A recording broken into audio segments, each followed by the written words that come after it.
and welcome back to the Marine Corps Movie Minute, where we are covering the movie Heartbreak Ridge. Today we are discussing Minute 2. This minute begins with Clint Eastwood's name credits still being up on screen over more Korean War footage, and it ends with some banjo music beginning to play while some soldiers charge up a hill, and the name Ramon Franco credit appears on the screen.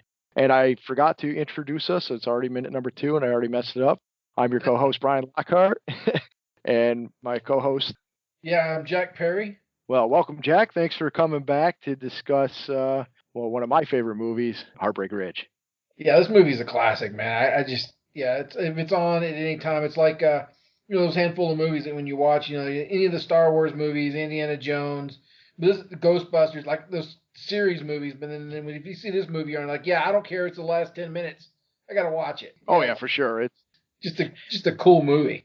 Well, we talked a little bit about Clint Eastwood because his name appeared at the end of the minute on minute number 1. We talked about his real life and his Army service just very briefly. But, his name still appears, on minute number 2. And of course, he looms large in this movie. This is his vehicle. Yeah. But, I think we talked in again, I'm going back to our preview episode where, I said he's one of my favorite actors.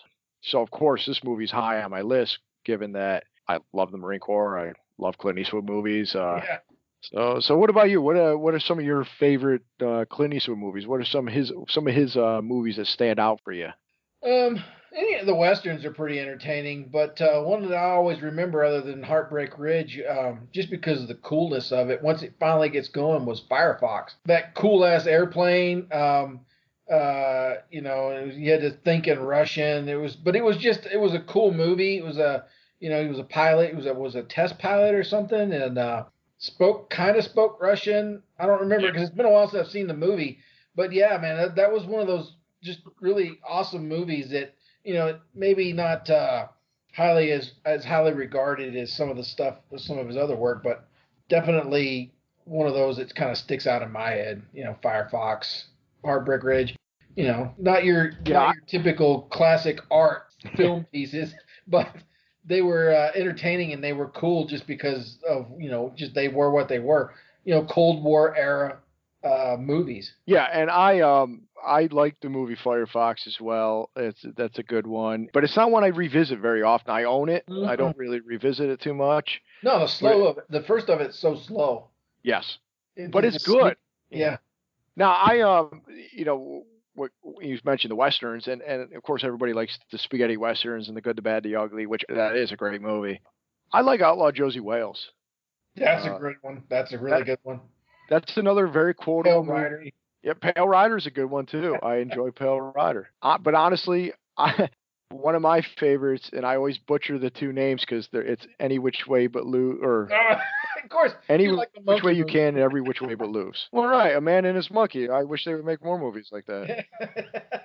Like BJ and the Bear. Yeah, BJ and the Bear. No, I don't know. I just I love that. I love those because I love Cannonball Run. I think the only thing missing out of those Cannonball Run movies is Clint Eastwood and his monkey. They even got the monkey for the second one. Yeah. I like the second one better, which I think is Any Which Way You Can. It's like one of those rare cases where the sequel is better than the original. Well, no, my favorite movies were always the sequels. Star Trek II, Aliens. Well, true. You're right. There are plenty of. You just made, a whole bunch. And as you mentioned that, I'm thinking of a bunch in my head. Empire Strikes Back. Back. I saw that monkey when I was a kid. In real life? In real life, man. He was at a petting zoo in Texas somewhere, and he had a little plexiglass cage, and it said yep, this is the orangutan from the Clint Eastwood films. And it listed off the names, but yeah, he was in those movies, and I actually saw that damn monkey was in just it's so how far the mighty have fallen, where he's being fed pellets through a damn plexiglass, like a little baker's window or something. I'm trying to remember where we went and saw this monkey at. Well, I can't believe I've known you for as long as I have, and I'm just now learning this piece of information about you. Yeah. Hey man, I got a lot of monkey history in my life. Right. Well, this is important stuff. That movie has big meaning to me. Yeah, man. So I did, actually, honestly, I know you've mentioned that movie several times. I didn't realize you liked that movie as much as you did. I would have told you, yeah, I met the monkey briefly. Well, that honestly, when we first met each other, you should have just led with that, not even Yeah. knowing I was a Clint Eastwood fan. Hey, tell me something interesting about yourself. Well, I met the monkey from Every Which Way But Loose, Yeah. or Any Which Way You Can, or Yeah. whichever. Well, You you actually know, just wrote an episode of Family Guy just a second ago. right? Yeah, we'll have our little side discussions and then get back to the podcast. Yeah. Uh, I also personally like. Nobody likes this movie, but I like the movie City Heat with Clint Eastwood and what's his name, Burt Reynolds. Oh, I think It's I not saw a that good movie. one time. Yeah, it's supposed to be a comedy. It's not funny. It's not really got a lot of action. I love it because I love those two guys and they're both in it. Anyways, as we're going through the minute, they just a lot of the get the names of the actors and actresses in the movie. Marsha Mason's build number 2, which I agree with. She plays Aggie. Well, yeah, but I kind of thought Mario too because he was like the second most viewed person in the film. True. And I'm with you on that. Although I personally I would have thought he would have been number 3 because you got the story isn't about Mario Van Peebles. He's like the B plot. The He's story's the about Bill Clint Murray. Eastwood. Yeah, but he's like Clint Eastwood's there to he's an aging Marine. He doesn't Yeah, know what to do after he retires. He's trying to reconnect with his wife.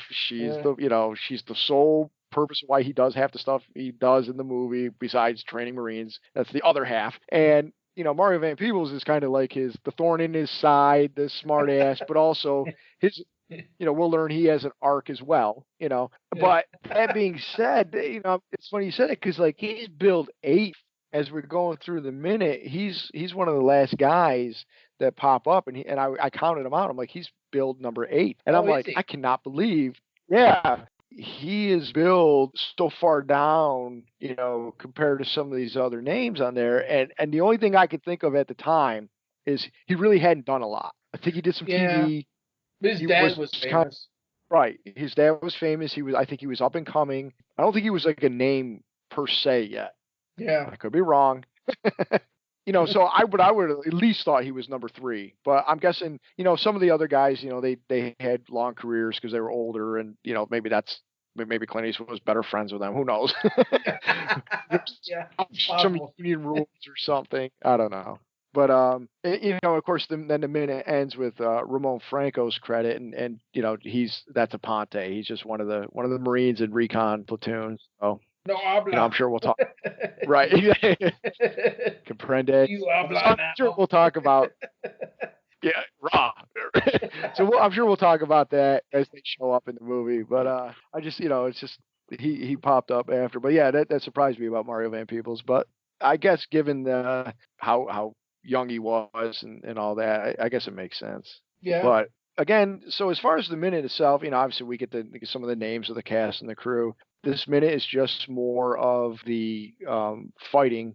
What am I trying to say? Not fighting, but yes, it is fighting, but more stock footage. So and of course we talked last minute about Army. Pretty much was the ones who, not pretty much, they did fight at Heartbreak Ridge. yeah. but I wanted to talk a little bit about what the Marine Corps did. Since we're just looking at footage of people fighting in Korea. Well, what did they do? Yeah. In Korea.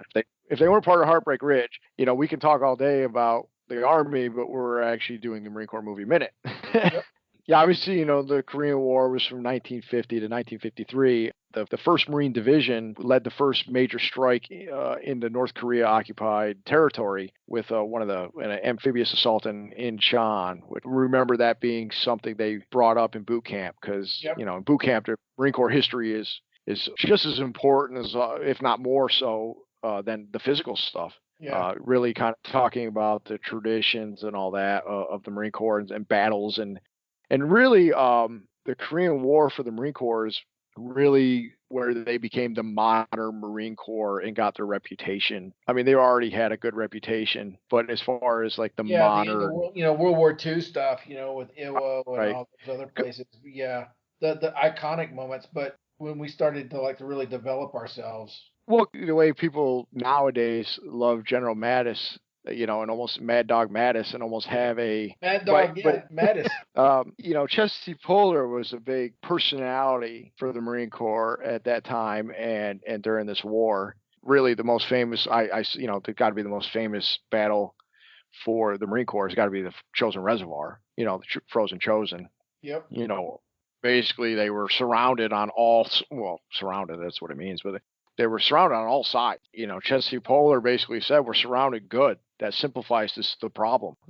And And the whole point we got called in was to help the Army retreat, right? well, I remember them talking about that specifically in boot camp Yeah, well, because boot camp historically probably is a little bit of propaganda too. well, right, because I remember some of the things that they were talking, some of the anecdotes they were talking about was as the Marines were fighting their way back. They were fighting the Army equipment that was left behind. Yes, exactly. Yeah, yeah, exactly. That they picked up a lot of Army equipment that the Army left behind, and it suddenly became Marine Corps equipment. And what is it? Gear adrift is. It is a gift, yeah. Which is also the case because most of the equipment in the Marine Corps is old Army gear anyway. Exactly. It's a tradition that lived on after we were in. For sure. I looked a little bit more into it, but honestly, it escapes me right now. Honestly, I'm a bad Marine. I should know more about it, but I even have books on it. I just type books, but I own them and I look at them on my shelf. It makes you look educated. Yeah, right. Exactly. Yeah, exactly. Not the books I have. Yeah. Oh, guys, we're reading another Star Wars book again. Didn't you read that Oh when you were like 7? yeah. Yeah, so the Chosen, Frozen Chosen, we had like 17 days of fighting, and of course they were surrounded by North Korean and actually mostly Chinese, and The Chinese stepped in at this point. which again, yeah, we could get into a whole talk about history if we wanted. I'm not going to, but that fascinates me because that China getting involved with that led to our, shall we say, questionable decisions on how we fought in Vietnam because of the lessons we learned in Korea. And sometimes I think they took the wrong lesson, but I'm not also a tactician or a politician, so what do I know? Anyways, of course, this is another famous quote from Chesty Puller again, was pretty much badass, and he says, "We're not retreating, we're attacking in a different direction," because Marines don't retreat. I mean, honestly, if you want to be truthful about it, it was a fighting retreat. They fell back and they fought the entire way. Right, because when you literally have to fight forward to go backwards, because when you are cut off and surrounded, you're fighting. You're going back to a safe spot, but you have to fight forward first through it. So that's where I was like kind of getting at the whole idea of the Marine Corps kind of getting their more modern identity. It's basically, I mean, they've already proven themselves long before this, that's for sure. So I think I kind of didn't make that clear earlier, but really it's that whole do not give up. Marines don't give up. You got, you're wearing the Eagle Globe and Anchor you're representing everybody that came before and will come, after type thing. So it's like, these guys were cut off. These guys were surrounded. They were fighting in, a frozen lake. Yeah. And they fought their way to safety basically and didn't give up. So, and if you believe boot camp, they also saved all the Army guys that were wounded. They picked them up and brought them back, and all their tanks and ammo and gear. Which they used up all the ammo, yeah. And that's one of the other things too, man. Even like modern day Marines and people that I've served with, or you and I have both served with, people that we've known. I've heard a lot of stories about how brutally cold Korea is. Like it is no joke cold. I think a lot of tell a story in boot camp about they went up there in summer equipment and they didn't have cold weather gear. It is insanely frigid in that part of the world for whatever reason. Yeah, and I believe that they suffered a lot of hypothermia and frostbite and all that type of stuff that comes along with that. And of course, if I was a better podcast host, I would have stats about that because I did look some of that up, but it escapes my notes right now, and I'm not going to make something up. Hey, I'll listen, make stuff. Having a microphone makes you a professional and an expert. So guess what? We are professional experts.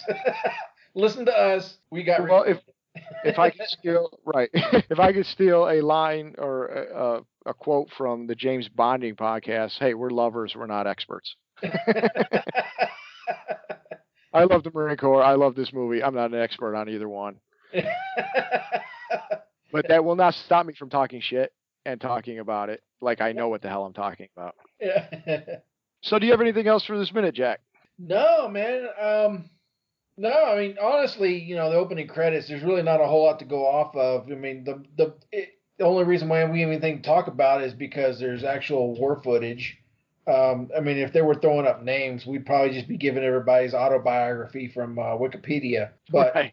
yeah, but because we've done Marine Corps boot camp and our experiences, we have something to kind of talk about from what we know, just from history classes. Basically, it's glorified history classes with a really cool uh, physical training regimen to go with it. So yeah, no, I really don't have anything. I think you did a really good job of kind of recapping, a lot of the high points of the Marine involvement in the Korean conflict. Well, I appreciate that. Get ready because I'll have so much less as minutes go on. So I'm done. Tapped out. 2 minutes in. All right, podcast is over. I have nothing else to say. Let's wrap this thing up then. This is it. This is what you're expecting. All right, we're going to wrap up this minute. Let's come back tomorrow. Talk about minute 3. What do you say? I'm in.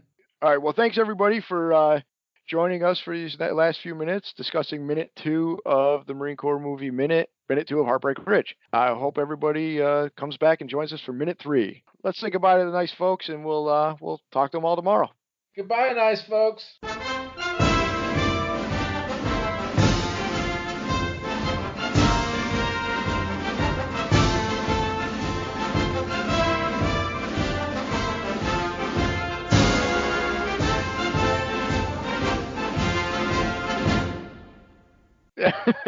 I'm just making up as I go. I'm improvising. I'm adapting. I'm overcoming. I don't know if I'm overcoming.